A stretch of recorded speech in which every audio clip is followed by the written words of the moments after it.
ప్రభువునందు ప్రియులకు క్రీస్తు యేసు వారి ఘనమైన నామములో శుభములు తెలియజేస్తున్నాం. ఈ దినము హెబ్రోన్ క్యాలెండర్ వాగ్దానము, మీరు భయపడకుడి, మీరు అనేకమైన పిచ్చుకల కంటే శ్రేష్ఠులు.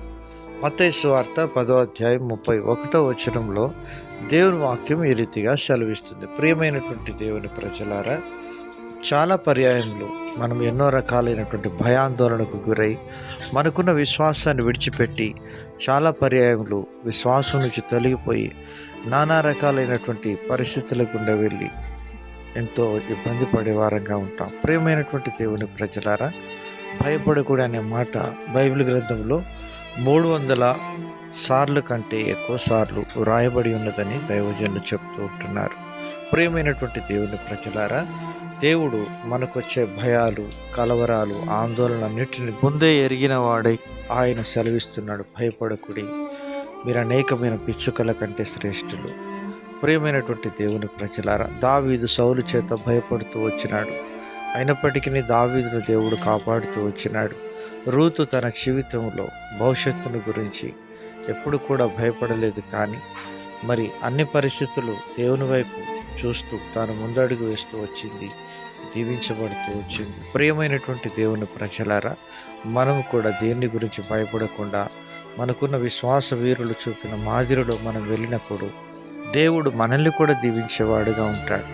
ఎందుకనగా భయము అనేటువంటిది మనకు మరణాన్ని తీసుకొని వచ్చేదిగా ఉంటుంది. భయపడుట వలన మనుషులకు ఉరి వచ్చును అని బైబిల్ సెలవిస్తుంది. ప్రియమైనటువంటి దేవుని ప్రజలారా, ప్రతి విధమైనటువంటి భయమును విడిచిపెట్టి విశ్వాసమున కర్తయు దాన్ని కొనసాగించువాడైన యేసు వైపు చూచుచు మన ఎదుట ఉంచబడిన పందెపు రంగంలో ఓపికతో మనం పరిగెత్తుదాం. భవిష్యత్తును గురించి దేని గురించి నువ్వు భయపడవద్దు. ఎందుకనగా కీర్తనలు 31:19 అంటాడు, నీ అందు భయభక్తులు గల వారి నిమిత్తం నీవు దాచించిన వేలు ఎంతో గొప్పది అని దైవజనుడు రాస్తూ ఉంటున్నాడు. ప్రియమైనటువంటి దేవుని ప్రజలారా, దేవుని యందు మనం భయభక్తులు కలిగి ఆయన సన్నిధిలో మనం నడుచుకున్నప్పుడు దేవుడు తప్పకుండా మన కొరకు శ్రేష్టమైనటువంటి ఆశీర్వాదం దాచిపెట్టిన వాడుగా ఉంటున్నాడు. తగిన సమయంలో ఆయన నిన్ను హెచ్చించినట్లు ఆయన బలిష్టమైన చేతి కింద దీన మనస్కుల ఎండుడని దైవజనుడు పేతురు గారు రాస్తున్నాడు. ప్రియమైనటువంటి దేవుని ప్రజలారా, ఎస్తేరు దీన మనస్సు కలిగి ఉన్నది కనుక ఆమె రాజుగా ఎన్నిక చేయబడుతూ వచ్చింది. అలాగన మొర్దెకై దీన మనస్సు కలిగి మరి ద్వారం యుద్ధ కనిపెట్టుకున్నాడు కనుక హామాను ద్వారా కనపరచబడుతూ వచ్చినాడు.